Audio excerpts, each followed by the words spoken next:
ನಮಸ್ತೆ ಸ್ನೇಹಿತರೆ. ಬುದ್ಧ ಪೌರ್ಣಮಿಯು ಅತ್ಯಂತ ಪ್ರಮುಖ ಹಬ್ಬಗಳಲ್ಲಿ ಒಂದಾಗಿದೆ. ಹಿಂದೂ ಧರ್ಮದಲ್ಲಿ 2026ರ ಬುದ್ಧ ಪೂರ್ಣಿಮೆಯು ಬಹಳ ಮಹತ್ವದಾಗಿದೆ.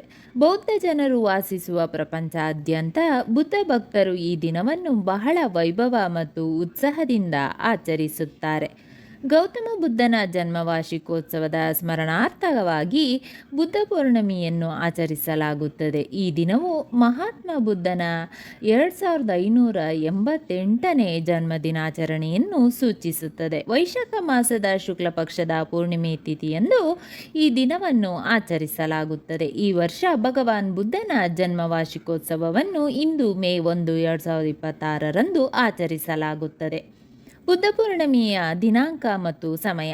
ಪೂರ್ಣಿಮಾ ತಿಥಿ ಆರಂಭ ಏಪ್ರಿಲ್ 30, 2026 ರಾತ್ರಿ 9:12ಕ್ಕೆ. ಪೂರ್ಣಿಮಾ ತಿಥಿ ಕೊನೆಗೊಳ್ಳುವುದು ಮೇ 1, 2026 ರಾತ್ರಿ 10:52ಕ್ಕೆ. ಬುದ್ಧ ಪೂರ್ಣಿಮೆಯ ಇತಿಹಾಸವನ್ನು ತಿಳಿಯೋಣ. ಪ್ರಾಚೀನ ಗ್ರಂಥಗಳು ಬುದ್ಧನು ಸಿದ್ಧಾರ್ಥ ಎಂಬ ರಾಜಕುಮಾರನಾಗಿ ಜನಿಸಿದನೆಂದು ಹೇಳುತ್ತದೆ. ಅವನು ಯಾವಾಗಲೂ ಐಷಾರಾಮಿ ಮತ್ತು ಲೌಕಿಕ ಆನಂದಗಳಿಂದ ಸುತ್ತುವರೆದಿದ್ದನು. ಅವನ ತಾಯಿ ಕೊಲಿಯನ್ ರಾಜಕುಮಾರಿ, ಆದರೆ ಅವನ ತಂದೆ ಶುದ್ಧೋಧನನ ಶಾಕ್ಯ ಬುಡಕಟ್ಟಿನ ನಾಯಕ. ಹುಟ್ಟಿನಿಂದಲೇ ಅವನು ಪ್ರಬಲ ಚಕ್ರವರ್ತಿಯಾಗಿತ್ತಾನೆಂದು ಊಹಿಸಲಾಗಿದ್ದರಿಂದ ಧಾರ್ಮಿಕ ಜೀವನದತ್ತ ಪ್ರಭಾವಿತನಾಗದಂತೆ ತಡೆಯಲು ಅವನನ್ನು ಮನೆಯೊಳಗೆ ಇರಿಸಲಾಗಿತ್ತು. ಒಮ್ಮೆ ಅವನು ಸತ್ತ, ವೃದ್ಧ ಮತ್ತು ಅನಾರೋಗ್ಯ ಪೀಡಿತ ವ್ಯಕ್ತಿಯನ್ನು ನೋಡಿದನು ಮತ್ತು ಅವರು ಬಳಲುತ್ತಿರುವುದನ್ನು ನೋಡಿ ಅವನು ಅತೃಪ್ತನಾದನು. ಮನುಷ್ಯನ ದುಃಖದ ಕಾರಣಗಳನ್ನು ಕಂಡುಹಿಡಿಯುವ ಉತ್ಸಾಹದಿಂದ 22ನೇ ವಯಸ್ಸಿನಲ್ಲಿ ಅವರು ಪರಿಹಾರಗಳನ್ನು ಹುಡುಕುತ್ತಾ ಮನೆಯಿಂದ ಹೊರಟರು. ಅವರು ಆಲದ ಮರದ ಕೆಳಗೆ ಕುಳಿತು ತೀವ್ರವಾದ ಧ್ಯಾನದಲ್ಲಿ ತೊಡಗಿಸಿಕೊಳ್ಳುವ ಮೂಲಕ ಜ್ಞಾನೋದಯವನ್ನು ಬಯಸಿದರು. 35ನೇ ವಯಸ್ಸಿನಲ್ಲಿ ಅವರು ಎಲ್ಲ ಉತ್ತರಗಳೊಂದಿಗೆ ಎಚ್ಚರಗೊಂಡರು ಮತ್ತು ಮಹಾತ್ಮ ಬುದ್ಧ ಎಂದು ಕರೆಯಲ್ಪಟ್ಟರು. ಅವರು ಜನರನ್ನು ಆಧ್ಯಾತ್ಮಿಕ ಮಾರ್ಗವನ್ನು ಅನುಸರಿಸಲು ಒತ್ತಾಯಿಸಿದರು, ಪಾಠಗಳನ್ನು ನೀಡಿದರು ಮತ್ತು ಆಧ್ಯಾತ್ಮಿಕತೆಯ ಅರಿವು ಮೂಡಿಸಿದರು.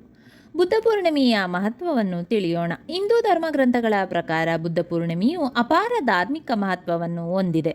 ಗೌತಮ ಬುದ್ಧನು ಅತ್ಯಂತ ಮಂಗಳಕರ ದಿನಗಳಲ್ಲಿ ಒಂದಾದ ದಿನದಂದು ಜನಿಸಿದನು.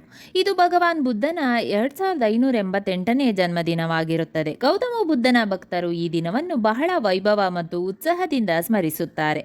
ಅವರು ವಿಷ್ಣುವಿನ 9ನೇ ಅವತಾರ ಎಂದು ನಂಬಲಾಗಿದೆ. ಎಲ್ಲ ಬೌದ್ಧ ಸಮುದಾಯವು ಅತ್ಯಂತ ಮಂಗಳಕರ ದಿನವೆಂದು ಆಚರಿಸುತ್ತದೆ. ಕ್ರಿಸ್ತಪೂರ್ವಕ 563 ಮತ್ತು 483ರ ನಡುವೆ ಗೌತಮ ಬುದ್ಧನು ನೇಪಾಳದ ಲುಂಬಿನಿಯಲ್ಲಿ ಜನಿಸಿದನೆಂದು ನಂಬಲಾಗಿದೆ. ಅವನು ರಾಣಿ ಮಾಯಾದೇವಿಗೆ ಜನಿಸಿದನು ಮತ್ತು ಅವನ ತಂದೆ ರಾಜ ಶುದ್ಧೋಧನ.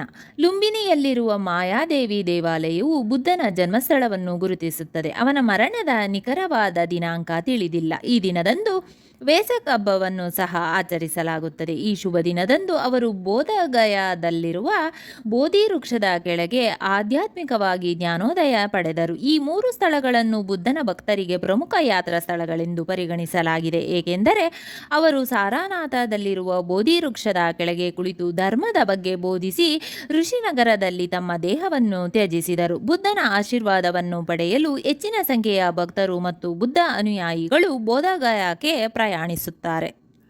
ಸ್ನೇಹಿತರೆ, ಈ ವಿಡಿಯೋ ಇಷ್ಟವಾದಲ್ಲಿ ಲೈಕ್, ಶೇರ್ ಆ್ಯಂಡ್ ಕಾಮೆಂಟ್ ಮಾಡಿ. ಮುಂದಿನ ವಿಡಿಯೋಸ್ಗಳಿಗಾಗಿ ಚಾನಲ್ ಅನ್ನು ಸಬ್ಸ್ಕ್ರೈಬ್ ಮಾಡಿ. ಧನ್ಯವಾದಗಳು.